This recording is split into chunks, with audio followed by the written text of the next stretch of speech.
here, I'll get the recording started. On the variance side, though, there's many more possibilities. So for instance, if you have an unstructured model, that is n times n plus 1 over 2 parameters, where n is the number of occasions. That formula is a few different places in the slides.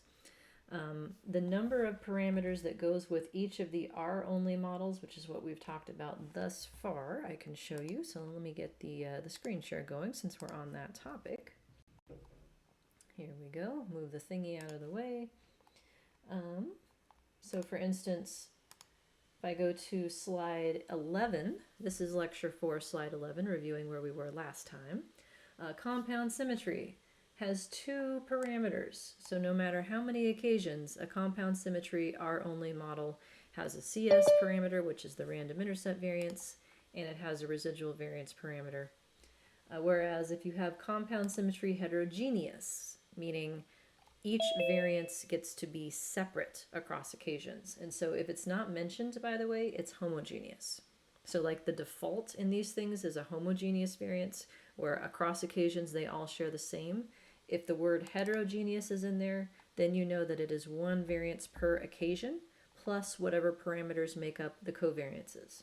So for instance, compound symmetry heterogeneous is n plus 1 because the n is for as many occasions, so that's the diagonal for the variances, and the plus 1 is because all of these off-diagonal elements share a common CSH, which is the common correlation across time.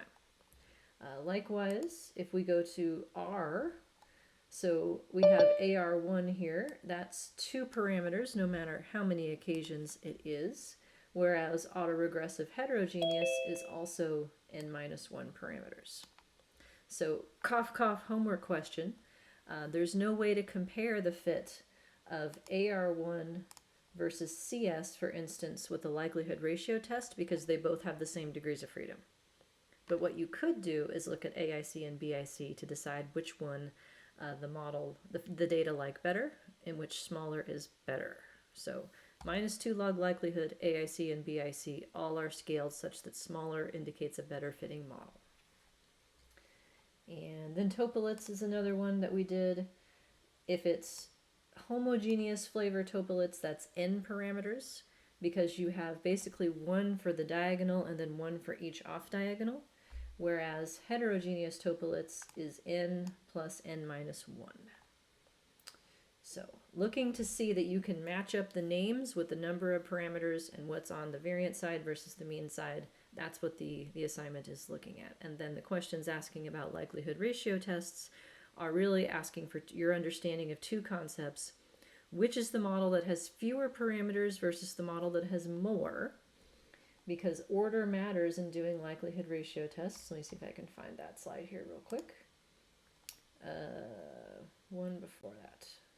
1 second. Here it is. So this idea, fewer minus more. So the questions that ask, which of these is a valid likelihood ratio test, that's the one thing to check. Are they in the right order? The model that has fewer parameters needs to be listed first in order for the resulting chi-square to be a positive number. If it's negative, you got them backwards. Also, which models can be compared under ML versus REML is the other part that I'm looking for. If you are in ML, you can do anything.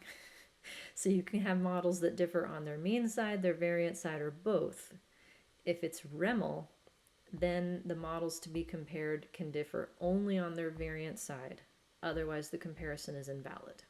So looking for you to get some practice applying those rules is the purpose of homework 1. And so you should have been able to do all of section 1, and now after today you'll be able to do section 2. Huzzah! So any questions on homework or R-only models before we jump back in?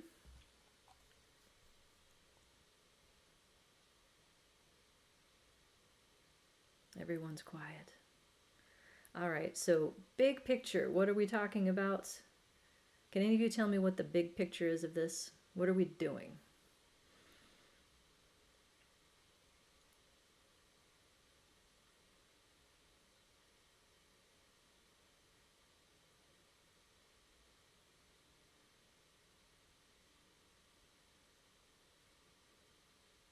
I'm waiting. I'm watching the chat window eagerly if you want to take a stab at it.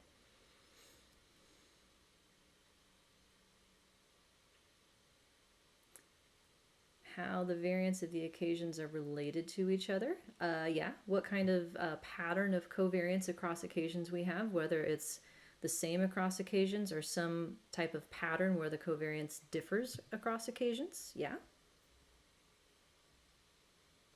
What else? Ultimately trying to choose which model is most effective for the data that we have.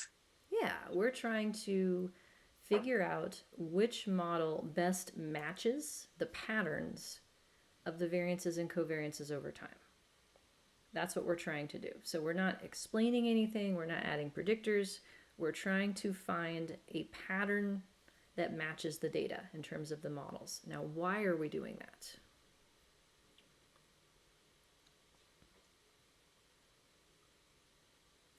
Another response, we want to make sure our model is not worse. Yeah, that's how we can tell if the pattern matches. So we know what the answer key is.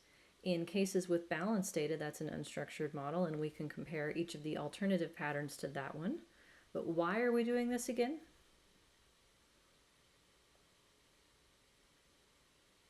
Are you likely to have substantive hypotheses about any of this? Probably not. Thinking of your story, trying to make sure that we have the correct data to analyze the appropriate way, finding the best model fit with less estimated parameters. So yeah, I'll take either of those. We don't want to have to spend all possible parameters if we don't have to. So if we can characterize the variances and covariances more simply than letting them all be what they want, that saves us power. What about the tests of the fixed effects?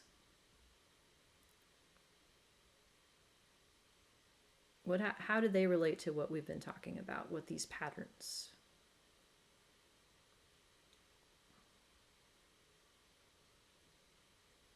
Any guesses?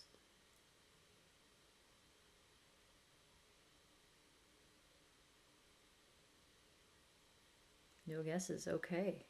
Waiting? No? Standard errors, folks. So standard errors for the fixed effects, the test of your predictors, their main effects, their interactions, all the good stuff that you care about, those standard errors come from the model for the variance. So if the model for the variance has the wrong pattern in it, your standard errors could be wrong as well. So the analogy I used was doing the prep work to make sure that your paint looks nice in a room. Like we're doing the prep work of making sure the patterns match so that the fixed effects look nice and we can trust the inferences that we make about them. That's sort of the big picture here. And we've talked about one strategy so far of patterning, which is an R-only model where all of the variance and covariance is in one matrix. And we have these options, unstructured, compound symmetry, autoregressive, and topolets are the ones that I've shown you. There's a million of them, but these are the most common as ways of possible patterns that could match the data. And then at the end of the last class, we started talking about an alternative set of models, which takes into account a random intercept. So does that sound about right? Maybe. I think that's my recollection of where we left off. So any questions before we jump back in? Any of that you want to hear again or differently?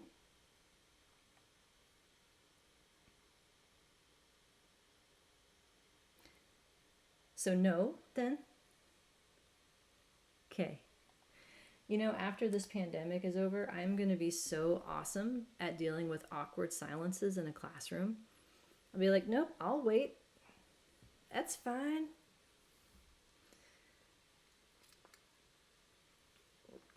Also talking to myself. I will be an expert at talking to myself.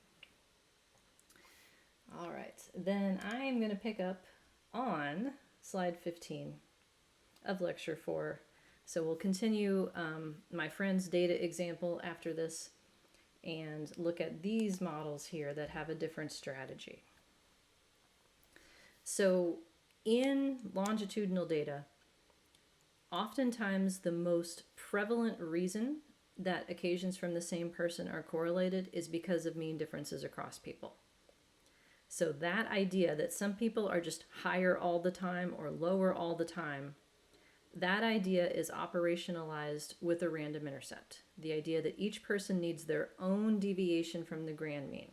So if I have the grand mean is up here and my data is down here, the random intercept for me would get me from the grand mean to my mean, and then from there, E covers what's left. So the idea that we would separate out what is level 2 between person individual differences in the means from what is level 1 within person intra individual variation around those means. That idea is a very powerful idea. The point of making that demarcation into what is between versus within, what is level 2 versus level 1, the point of that is to allow occasions from the same person to be correlated and say that the person mean differences across people is the reason for that correlation. So the strategy that we're starting with on page 15 here, slide 15, is building on that idea. Okay, so what if we took out the primary reason for the covariance between occasions, the person mean, set it aside? Is there anything left? After we set aside person mean differences in a different place, what is the pattern of the residuals that are left? Do they need their own variance across time? Do they need their own covariances across time? And if so, what kind? So this strategy then is splitting apart the total variance and covariance into two places. And so there's new vocabulary that goes with this. So any variances of random effects, so far we just have an intercept, but stay tuned for random slopes as well. Any variances of random effects between persons go into some place called the G matrix. So G holds the variance of the random intercept at level 2 between persons. After taking that out, what's left is R. So up to this point, R had everything in it, both between and within in one matrix. We are pulling the between part out, which means that R is going to have only the within person level 1 E variances and covariances in it. And then we can try to see if any of the previous patterns are needed for those E's. So that means that the two baseline models that we started with, compound symmetry as the simplest possible model and unstructured as the most complicated one, those have equivalencies in this framework. And so I wanted to show you those to start with, and then show you what some of the other alternatives would be to what the level 1 R matrix would need to look like. So new vocabulary then, G holds the variance of the random intercepts between persons. R holds the level 1 E variances and covariances that are left over. And when you want to put them back together again to get a total marginal picture of what the overall pattern looks like, that is known as V. So if you don't split out the random intercept, then R and V are the same thing. If you do, then it's G combined with R make V. Pausing for reloading here. So I made up a song to help as a mnemonic for this. Would you like to hear it? Can I say the last part again? Can I say it in song, Terry? Would that be okay? I've been working on this. Okay. So this is a tribute to Salt and Peppa, the late 80s, early 90s female rap group. Big fan of those. I have not seen the Lifetime movie yet that just came out about them. I heard Spinderella wasn't in it, which is a travesty. But that aside, I'm going to appropriate their song, Let's Talk About Fit, today. So, let's talk about fit, baby. Let's separate R from G. Let's specify all the variance and the covariance that make V. How's that? Separate R from G and all the covariance and the variance that put together make V. So just sing that in your head. Spinderella cut it up one time. You need to make that your YouTube videos. Yeah, see, you guys get the sound effects and the visual. This is your tuition dollars at work right now. But just sing that in your head if you get trouble with the alphabet soup that's required for this. G is level 2, R is level 1, and V is what it is when you put it back together again. Put it back together again requires another matrix that wraps around G. That just controls the number of occasions per person. That will become more important later. For now, we can disregard that. Okay. So you ready to see how this works? Cut it up one time, as it were. So this up top here, this is V. This is what it looks like all put together again. In this strategy, where that comes from is if we take the random intercept variance over here in G and we pair it with this pattern of an R matrix. So this pattern is what's known in SAS as VC. It is known as independent in Stata, and it is known as null in R. The idea of this pattern is that the residuals at level 1 have the same variance across occasions, and the zeros mean that they have no covariance whatsoever.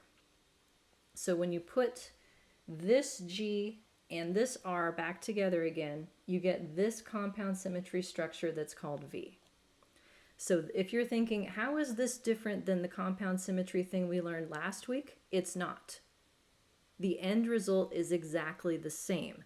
The way you tell your software to give it to you is different. And this partitioning is very advantageous for situations in which this simplified R matrix with zeros in it is insufficient.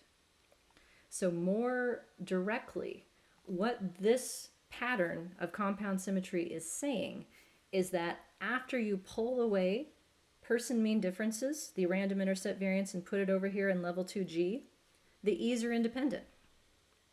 So in terms of person dependency, this model says there's only one kind of person dependency. People need different means. After you control for that, the E's are independent, just like they would be in a normal linear regression. That's what it's saying. Okay, with me so far? So this is the simplest possible model that works out to be compound symmetry in V with two parameters in it. And this is how it gets there. So I have V, here's a function of, here's level 2G in the middle here, and here's R. To get G to be the right size to add it to R to make V, I have to wrap around it, pre-multiply and post-multiply. This vector here, which is just ones in it, because that's what an intercept is a column of ones. So this is just to say, don't worry, the math actually does work. It's not R plus G, but they do get combined back together again to make V. The contents of this little wraparound matrix is going to be more important when we actually have random slopes for time in addition to random intercepts, and we'll go back over it then. So this is just to say, look, I know that these things don't get added together directly, but you can still think of them as being recombined to get to your overall V. So level 2G combined with level 1R gets you to your total put back together again marginal covariance matrix called V. So we can do the same thing with an unstructured matrix as well, at least in certain packages. So this model right here is a lot. It is the equivalent to an unstructured model that's R only.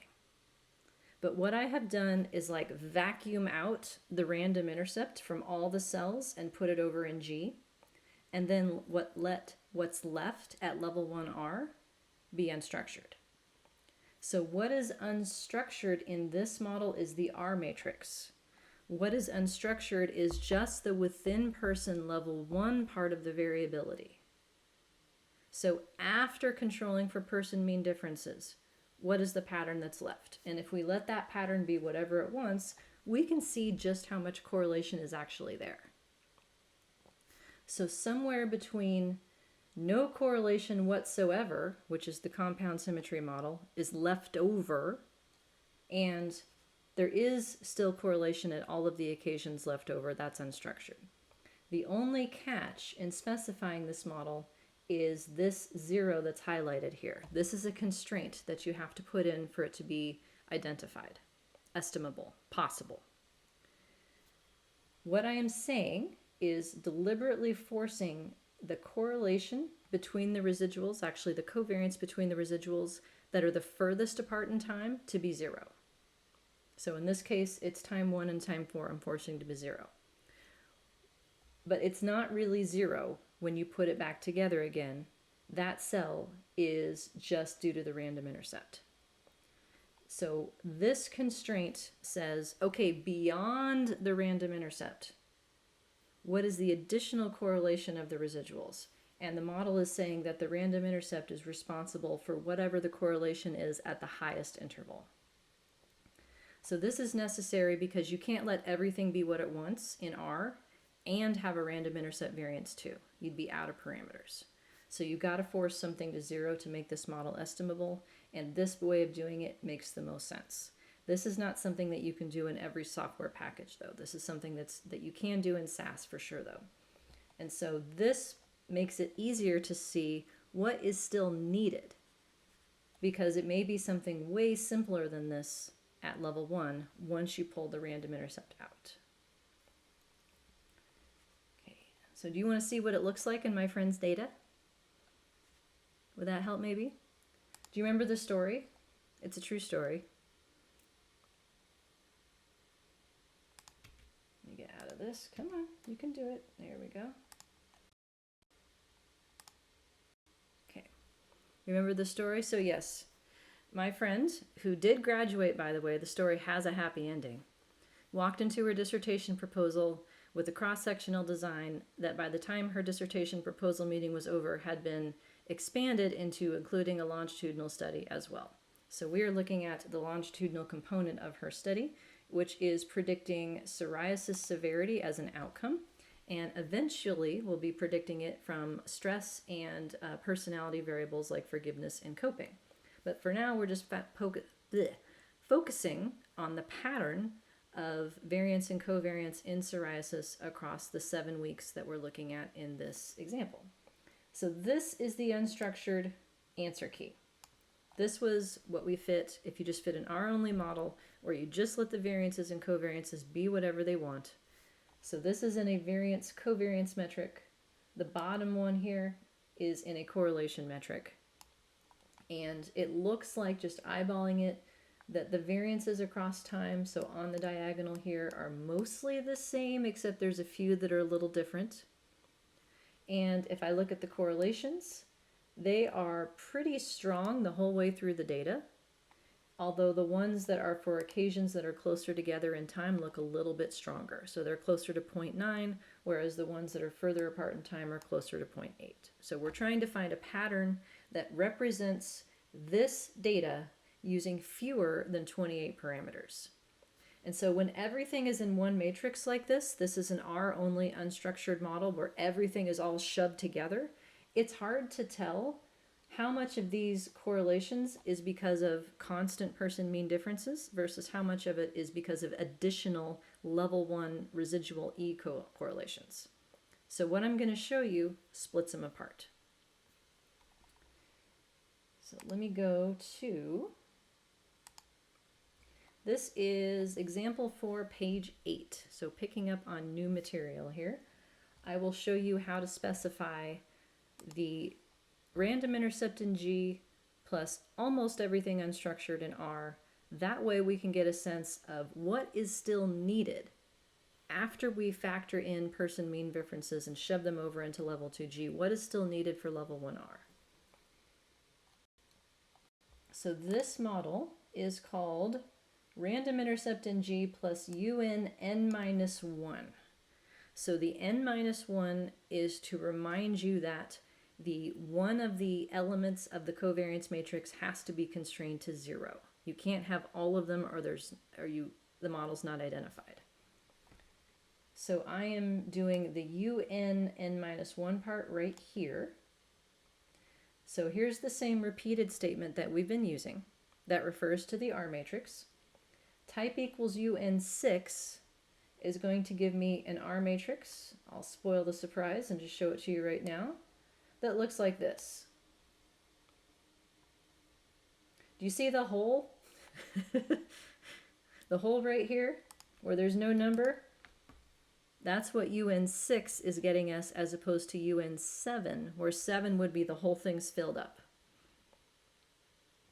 So it's n minus 1 because we have 7 occasions. So UN6 means estimate everything except that one.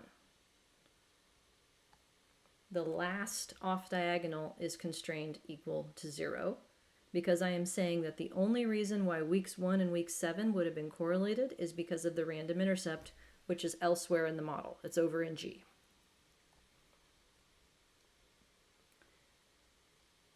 So if we look then at the residual variances over time, on the diagonal of this matrix, those are the E variances at each occasion. The part of the variability in psoriasis is because some weeks are worse than others after controlling for how bad your psoriasis is, on average. So this is truly the within person part of the study that motivated the committee to redesign the research in the first place. Remember how we said last time that this study was an 86% waste of time? Because that was the intra-class correlation. The average proportion of variability that is between persons relative to total in this study was 0.86. So 86% of the variance is because some people had worse psoriasis than others, period. 14% was because some occasions are worse than others. And so this R matrix is allowing us now to drill down into that some occasions are worse than others and see what kind of pattern that aspect has specifically. So it's hard to tell from covariances how much pattern is there in terms of the strength of them because those are dependent on the variances, but we can go down into the correlation version right here. So this matrix, known as R core, these are the correlations between the level 1 residuals across weeks. And if we look at the size of these relationships, these are correlations. So yeah, after controlling for person mean differences, your level of severity at week 1 is correlated with your level of severity at week 2 about 0.6. So yeah, after controlling for person mean differences, weeks 2 and 3 are also pretty highly correlated. So yeah, it looks like if you go down this off diagonal, there is a correlation between the E's at adjacent weeks, which makes sense, right? Whatever medicine you're on isn't going to instantaneously cure your skin. It takes time. So if you had a flare-up last week, you're probably going to have somewhat of a flare-up this week. But again, this is relative to your expected value. So for different people, flare-ups might be different severities, but it's like worse than your usual. That's what we're looking at here, is this idea of relative to the person mean, because the person mean is over in G now. So where did the person mean go? Into another line. So welcome to the random statement. In SAS, the random statement is how you control the G matrix. In English, it is which effects need to vary across persons. Which effects in the model does each person need to get their own version of? Which terms in the model have individual differences? Any of those works. Right now, just the intercept. That is not a default. You do have to type it. So I have it in capital letters because it's an intercept as a keyword that SAS knows what to do with. It refers to a column of ones in the data.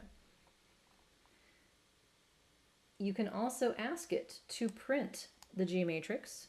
You can ask it to print the V matrix, and you can ask it to print the V core. So reviewing vocabulary, R is level 1, G is level 2, and V is what you get when you put them back together again. This right here is saying that the G matrix gets to be unstructured. That is what we will use in this class forever and ever, amen. There is no other structure that makes sense for the G matrix. I will say more about that when we get to more stuff in G. Right now a G is one number, so it doesn't actually make a difference, but that line will always be in my code. So G is controlled by random in SAS. R is controlled by repeated. in Stata,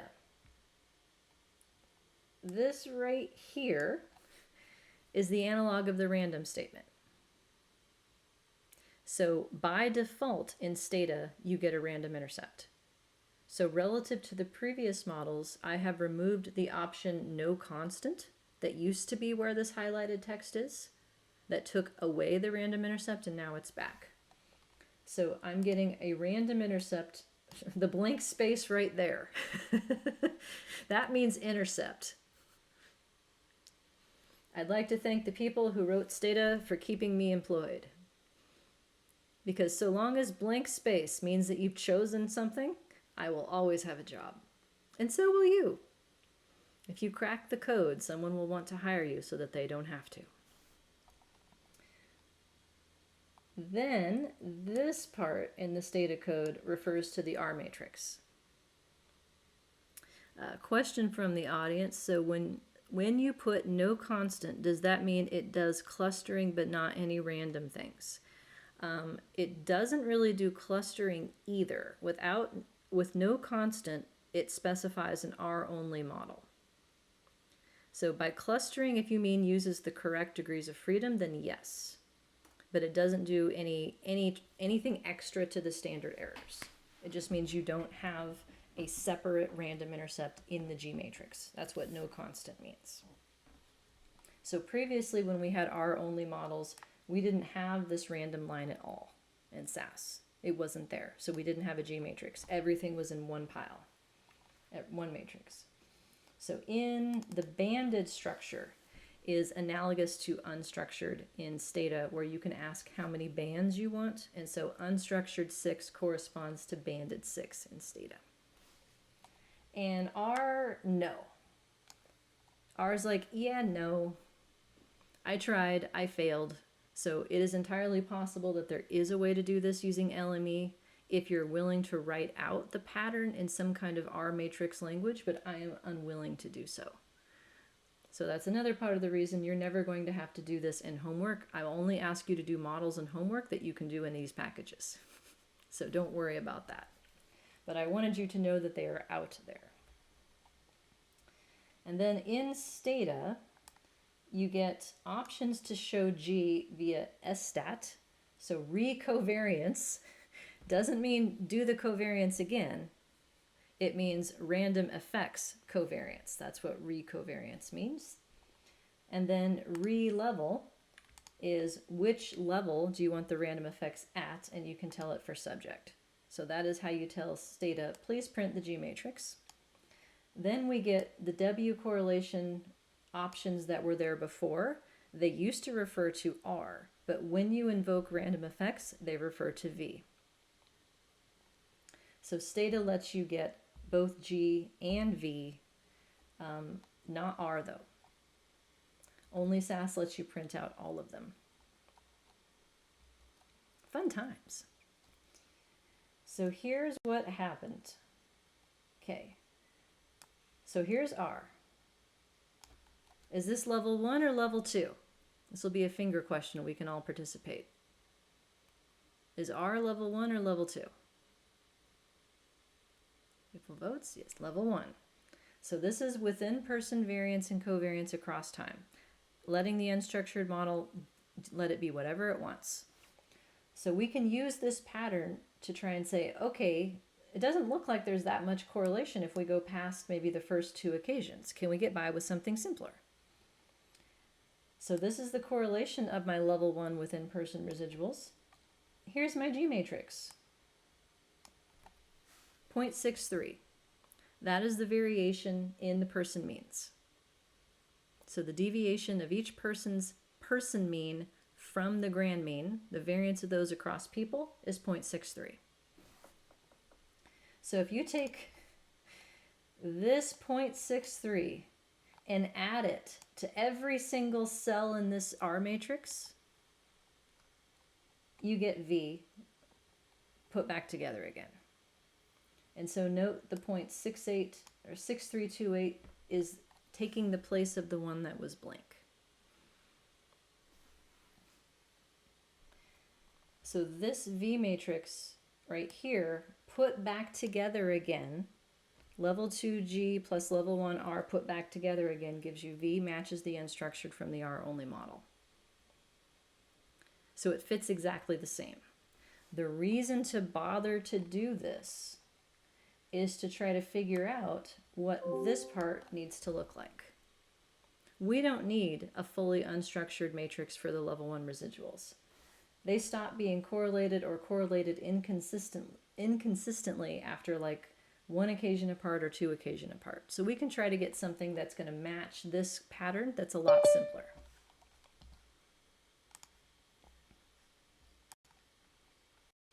All right. So the fit statistics directly match unstructured because it is an unstructured model, just in pieces. Level 2G, level 1R. All right. How are we doing?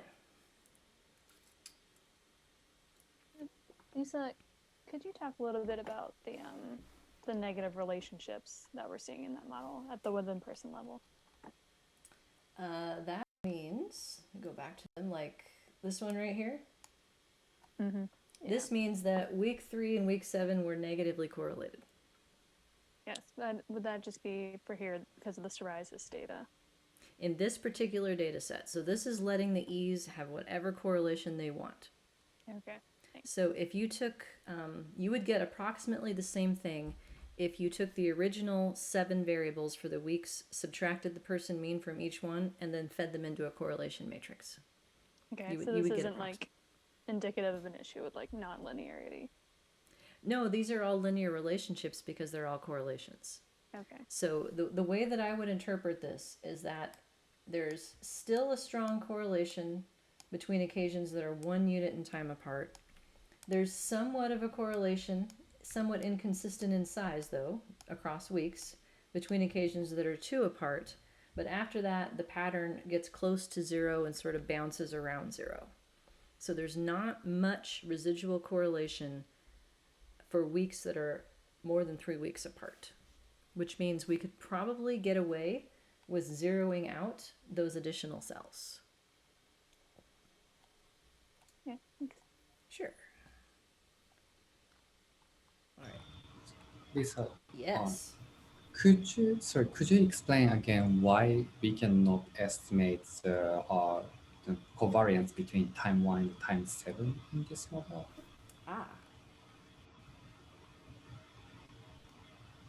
You mean why we can't have this one too?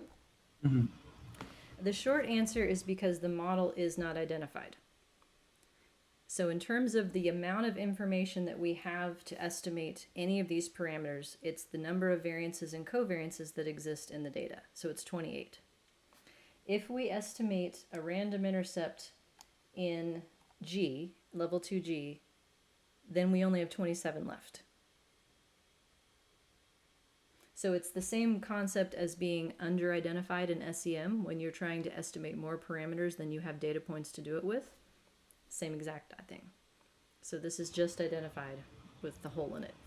I see. And then it means like the selection of the covariance between time 1 and time 7 to drop is actually, it depends on us researchers. So theoretically, it's fine. Like if you have I don't think it's happened, but like if you have some strong reason, or like, I believe actually the correlation between time 1 and time 2 should be like a least, then like it's fine. Like I drop that one, and then I add like a time 1 and a time 7. But like this like selection is like no, it's up to us. It's more like a decision made by researcher.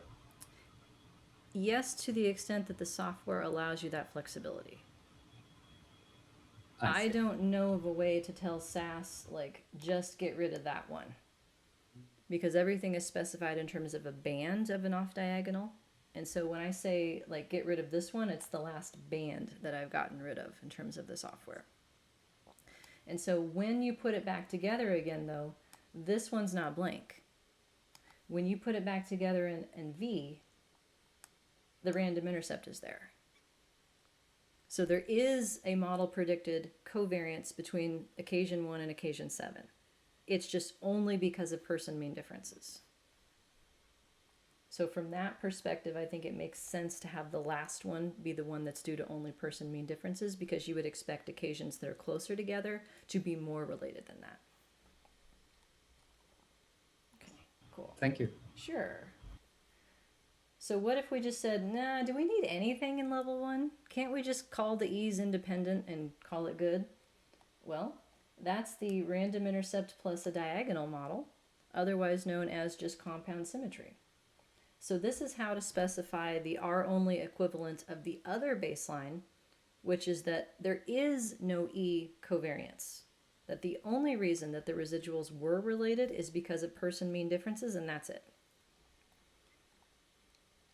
So that one I can do in all the programs because it's type equals VC in repeated and independent in stata, and where is it here? This is LME. So this is a new version of R. We were looking at GLS before.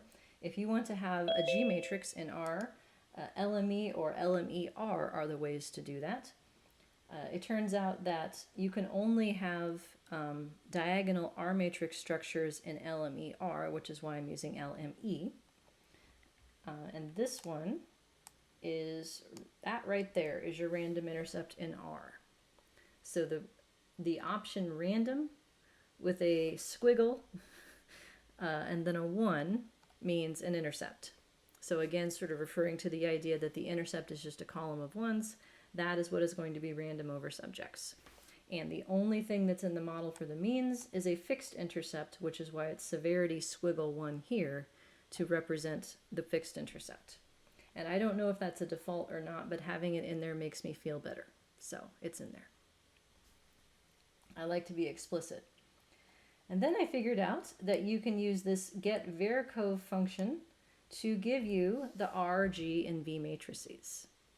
So then if you would do type equals random effects, that's G. If you do type equals conditional, that's R.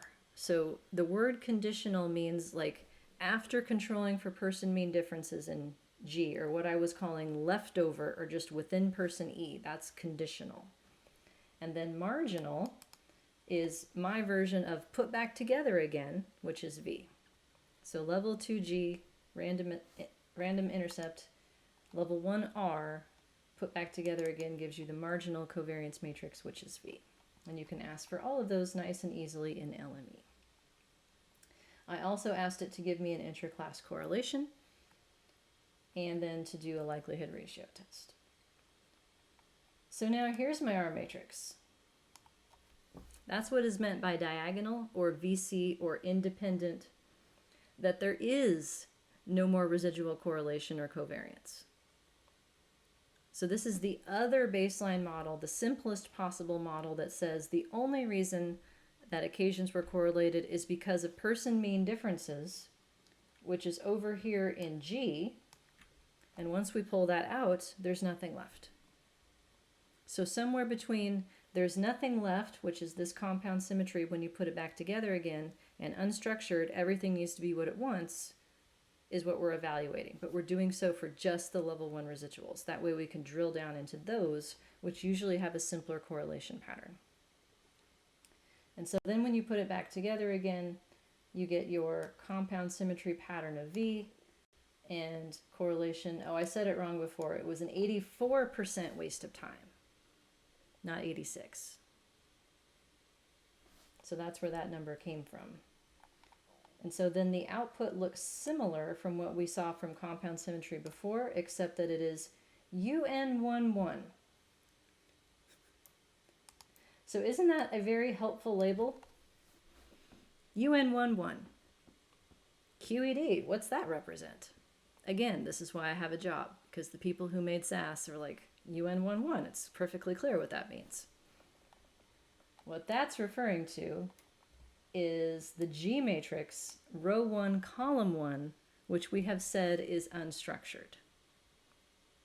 This is not even a matrix at this point. This is a scalar. So it can't even have a structure, but that's what we told it, and so that's what SAS is giving us as a label. So UN11 sub ID is SAS for that's your random intercept. And so I have tried to help you out by writing that out on this side. Versus weak, which at least you can tell the weak is what we put on the repeated line. So we know that that has to do with R, which means that's the residual variance within persons at level 1. So we put those two back together again. That's your predicted total variance in V for each occasion. All right, so those are the two baselines. Now we can have options that are in the middle. So we can use the same set of options in terms of AR1 or the Toeplitz family, but now we can apply them to just the residuals, which means that a simpler structure is likely to be plausible than having all possible correlations. All right, so I'll show you that one in just a second. That one is coming. So how are we doing?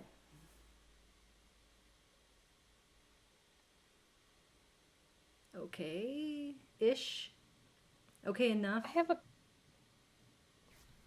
have a question about the simpleness of like adding, like, so with the purpose of adding the G onto the G matrix onto this, Mm-hmm. I'm just thinking of like the number of parameters and like how simple it is. The G itself is just one number, right? Like one estimated thing, that random intercept. At this point, there is one number in G, which is the variance of the random intercept. Yes. Okay. It just doesn't seem like that would, like, adding that would make it more simple, that much more simple, I guess. Am I thinking about that right? So what it allows you to do is to make R simpler than it would have been. Okay. And so that's those opportunities are the next few models that we're looking at. Is so how can we simplify R? If it needs And it's simple. something more. It's simpler because the G is like accounts for enough of what's happening in R that if you like specify G, then the R can be more simple. Yes, because when you put it back together again, G still contributes to the predicted covariance, but it's a question of what else is there once you pull G out. Got it. Thanks. Mm-hmm. Sure. As another sort of real life example, does anyone watch the television shows Hoarders? Anyone watch that? Yeah, that's another one that I like to watch and sort of feel better about my place in the world because my house doesn't look like that. No judgment if it does, though. One of the things that they do, the episodes that are the hardest for me, though, are the ones for the shopaholics. And, like, all of their stuff is, like, brand new and has never been used, and sometimes it's still in the boxes, and they have to get rid of it because no one needs, like, 37 purple t-shirts in their life. And to convince them that they don't need as many things, the first thing that they always have them do when they bring the stuff out of the house is to sort it into piles, right? Like this pile is purple t-shirts, this pile is flip-flops, this pile is, books or whatever. And then once you see in the piles that you have 37 purple t-shirts, it gets easier to like go through and decide which ones you're going to keep. Whereas if you just have the house that's just like all the stuff is all mixed together, then it's hard to see what is the commonality from what is unique. So we're sorting, like we're taking the common part and we're setting it aside so we can sort through what's left and see how much of it is actually there, how much of it is still necessary. So I'm trying. Like I know this stuff is boring as crap and I'm trying. I know it is. It bored me to write chapter 4, believe me, it did. But the logic, though, is, it gets easier to structure what's left in R if you remove most of the signal and set it aside. That's the point here. Okay, other questions? All right, then what are the choices? So here's one. This is probably my favorite one. Put a pin by this one. This is random intercept plus AR1. So you remember AR1 from before? The idea that occasions that are 1 unit apart are correlated R, occasions that are 2 units apart are correlated R squared, 3 units apart is R cubed, and so on. So there's only one R, but it gets squared and cubed and stuff. Doing the same thing, But now in R, after controlling for the random intercept in G. So the problem that we had before with AR1 was that it predicted a correlation that decays quickly over time, whereas in most longitudinal data, even occasions that are really far apart still have a strong correlation because of person mean differences. Well, we've solved the problem by taking person mean differences and making them into a random intercept in the G matrix, taking that variance and setting it aside, and then seeing if the residuals, the within person part, have an autocorrelation. So I like this because it matches what happens in real data a lot of the time, number one, and because this is the only one that can be extended to unbalanced time. So there is an option to specify an AR1 as a function of a continuous time value in both R and SAS. I couldn't find it in Stata, but that's not to say there isn't a package somewhere out there, but just not their standard mixed. So this is a good one because this is a relatively simple structure that allows us to still predict a reasonable pattern of correlation over time. That's partly because of person mean differences and partly because occasions that are closer together are more related. So if I show you that one in the data, you're going to be amazed. So just to recall, here's the right answer. Okay, this is my unstructured matrix, which is given by either an R-only model or a model with the random intercept with a hole in it in R. So this is what we're coming back to. So that's 28 parameters. That's way too many. Here is what a random intercept in G plus an AR correlation in R looks like. So random intercept, and then type equals AR1 on the repeated line.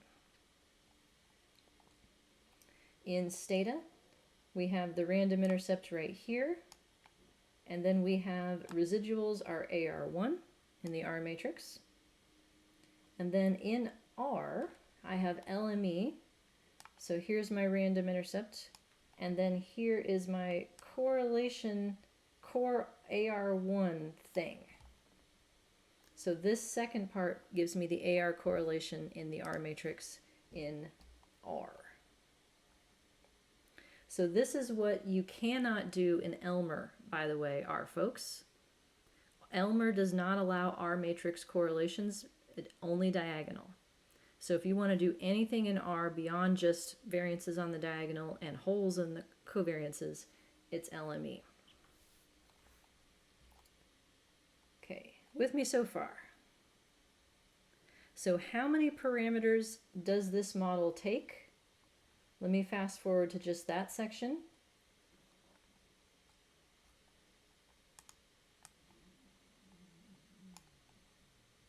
How many parameters in my model for the variance? This is a finger question. And I've highlighted the answer. 3 things.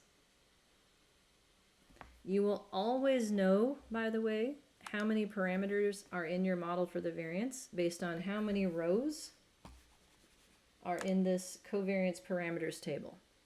3. So this model has the ingredients of, here's UN11, that's my random intercept variance. So that's the variance due to person mean differences. AR1, that's my R. So that is now the correlation of the within person level 1 residuals that are 1 unit apart. So that's the quantity that gets squared and cubed and fourthed. And then residual is the level 1 E variance at a given occasion, which this model says is equal across occasions. So 3 parameters. And look at how well it does.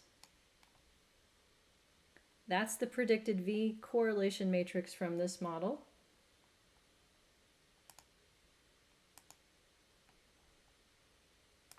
Here's the right answer. That one versus that one. It's pretty damn close. Now, how did it do that? Well, here's the ingredients. here is what an AR1 R matrix looks like. So the R that was estimated by the model is 0.5. That's the correlation of the residuals within persons 1 unit in time apart. That R squared is the correlation of the within person residuals 2 times apart. That R cubed is 3 times apart. That R fourthed is 4 times apart, and so on. So this pattern that it came up with actually matches the unstructured model pretty close. It says that it's like the first two are sort of the big ones, and after that it kind of dies off. And so then if you take the implied R covariances, which is the unstandardized version, and you add the G matrix random intercept variance to each spot in that matrix, you end up with our friend V here. So this one actually does a pretty good job with only 3 parameters of predicting what it took all 28 to do for the unstructured matrix. And it's extendable for unbalanced time. All right, so is this good enough? How do I know?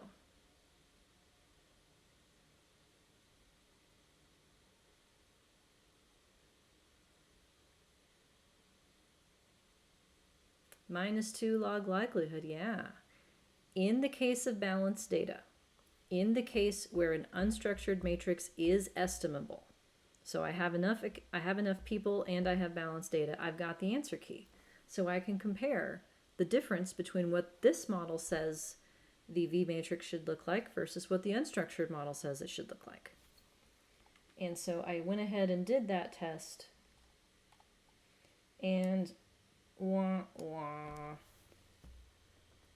Not good enough yet. Much closer than it was before. I also did this additional comparison of interest, cough, homework question, testing whether or not there is a difference in fit between an R-only AR1 model and a random intercept plus AR1 model. And it looks like, yeah, there's a big difference. You said we could use the log likelihood test if it's balanced, but earlier you said something about only using the AIC and BIC because the log likelihood wouldn't be available. Is that if it's unbalanced? No, that was if you were comparing models that had the same number of parameters, in which case they're not nested. So Okay, like okay. CS and AR1 both have 2 parameters, and so you couldn't do a -2 log likelihood comparison for those, but you could look at AIC and I BIC. see. Okay. That makes sense when you think about the formula. Okay. Yep. Thank you. Sure. So what this little result is telling me here, this is the fit of the R-only AR1 model against having the G matrix also involved, pulling the random intercept out, and then just having R-only residuals be autoregressive. So what that's telling me is that the pattern of correlation of the residuals being autoregressive is a much better fit than saying the whole thing is autoregressive. So there's 2 components to the predicted correlation in its entirety in the V-core matrix. Part of the correlation between occasions is because some people have worse psoriasis than others, period. That's level 2G random intercept. The rest of it, though, is because occasions that are closer together in time are more related. So after controlling for person mean differences, this model says that the residuals within person, those deviations around the person mean, those are correlated at adjacent occasions, and the correlation dies off exponentially the further apart in time you get. So this does a pretty good job, but not a good enough job. Okay, questions?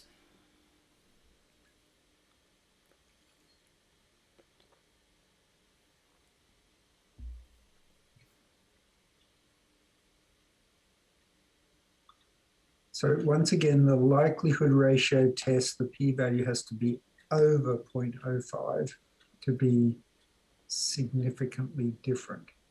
To be significantly improved. different, yes. And the question then, in terms of how you would interpret whether it's good different or bad different, depends on the context. So for instance, this comparison right here is asking whether the 2-parameter R-only AR1 model is different than the 3-parameter random intercept plus AR1R model. So I'm asking, did adding the random intercept help? And the answer is yes. P-value is less than 0.05. Adding the one random intercept made the model fit better. So saying that the correlation between occasions has 2 pieces to it, a constant part and then an autoregressive part for the residuals, fits better. Whereas the point of doing this comparison is I'm testing against the answer key. The answer key that uses 28 parameters, I'm comparing this model that only used 3. Is it close enough? And the fact that this comparison is significant says no. My simpler model fits significantly worse. It's not a good enough match for the pattern. Which means I got to keep looking. So some other patterns then that are possible depending on your software. A Toeplitz pattern.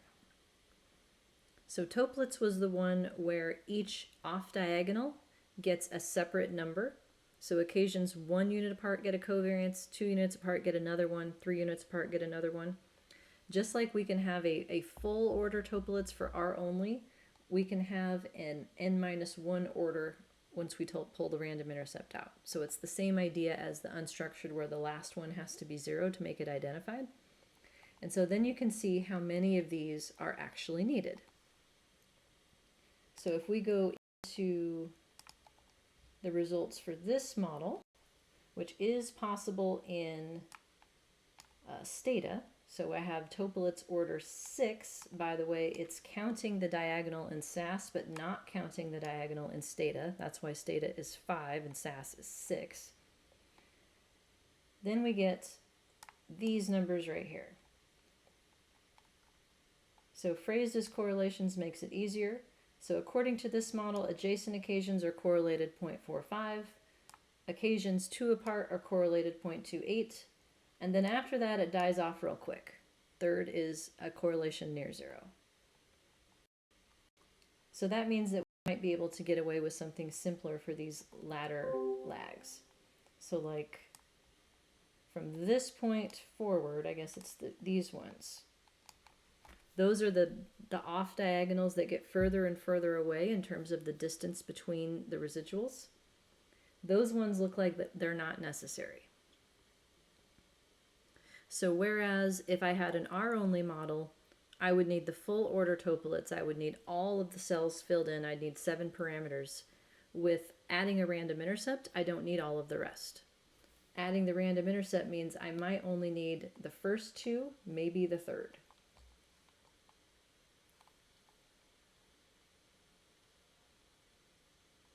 So then I tried different combinations of how many of those off-diagonal elements were included. 4 lags correlations, 3 lags, 2 lags, and this one turned out to be the one that was relatively best. And so then I went with that. So a fourth order Toeplitz means the diagonals on the variances on the diagonals, and then lag 1 correlation, lag 2 correlation, and lag 3. So occasions 1 apart, 2 apart, 3 apart. Still have a correlation that's non-zero. So that one I can do in SAS, and I can do that one in Stata, not directly in R, and then this is what I end up with. So this is the variance and covariance of the residuals according to this model, and this is their correlations. And so, Andrea, to answer your question, like the idea that this is a simplification, what I have just found through a series of likelihood ratio tests summarized in this document is that I can have these holes right here and not hurt model fit. After controlling for the random intercept, there is a correlation between the residuals 1 week apart. There's still a correlation between the residuals 2 weeks apart, and one between the residuals 3 weeks apart, but not after that. And so by not estimating these last 3 or 2 of them, I've saved 2 degrees of freedom. So Toeplitz is another structure that insists on having balanced data, by the way, so it's less flexible for unbalanced time. So when I say lag 3, that means they are 3 instances apart, yes. So lag 1 is the first off diagonal for occasions 1 unit in time apart. Lag 2 is the next one, then lag 3, lag 4. Yeah, the terminology here is complicated. So then putting it back together again, if we look at the predicted correlation matrix over time, we see that this part right here, those ones, those distant correlations in time at lag 4, is it? Yeah, lag 5, 6, and no, 4, 5, and 6. There we go. 4, 5, and 6. Those ones are only, the only reason for those correlation is the random intercept. We don't have an additional residual correlation there. So yes, we have 3 lagged covariances, a random intercept in G and a residual variance in R, and a partridge in a pear tree. So that looks pretty good. And then finally,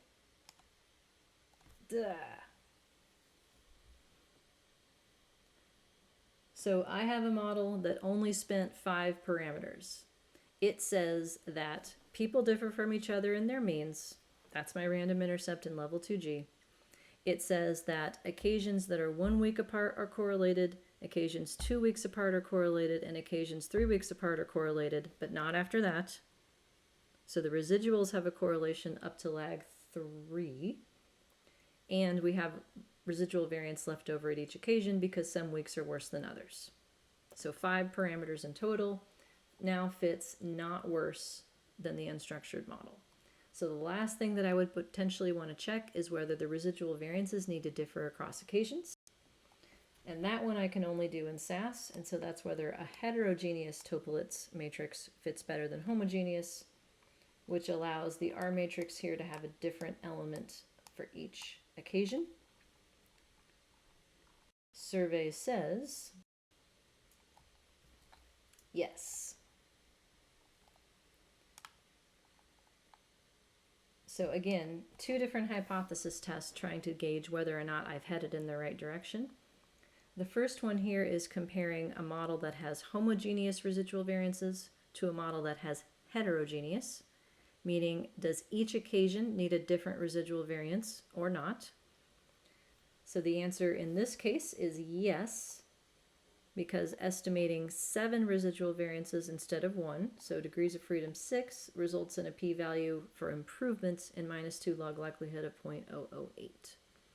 So yeah, it looks like each week needs a different residual variance after controlling for the random intercept.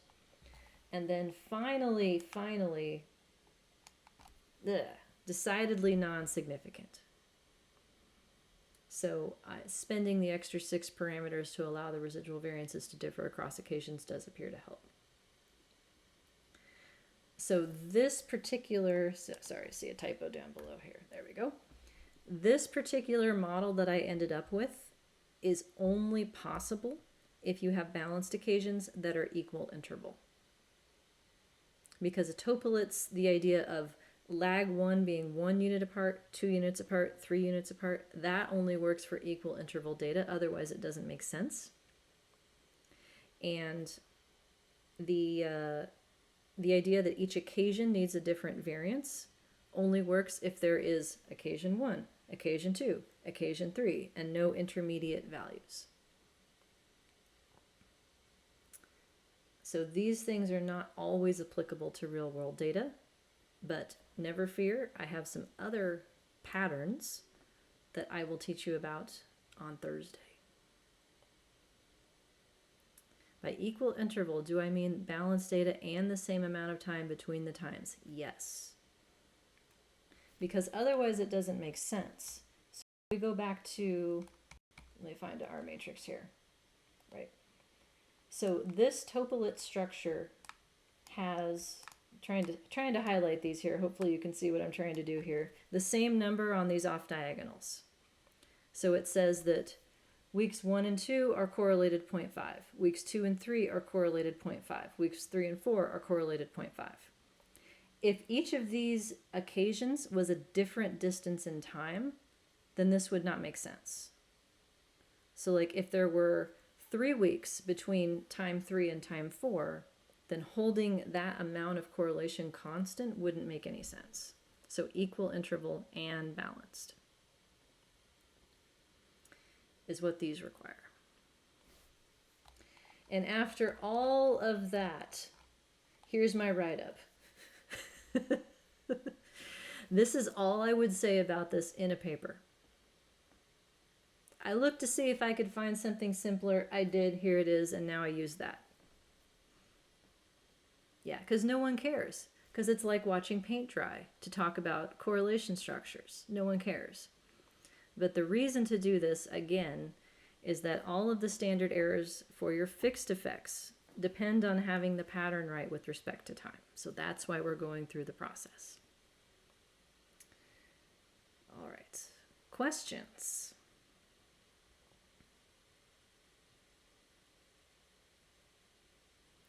All right, then, that's it. So we will get to some new stuff with random slopes next time. That means you can finish your homework. Just before we leave here, just to remind you, let me find, hang on here, class website, 1 second. Homework got pushed back. So homework 1 is now due on March 4th, which is Thursday, because next Tuesday we don't have class or office hours. It's a university holiday they're giving us in lieu of spring break. So homework 1 is not due until March 4th, but you can do all of it now. Huzzah! All right, then office hours start now. Let me know if you need anything. Otherwise, I hope to see you Thursday. Thanks for hanging in there. Peace out.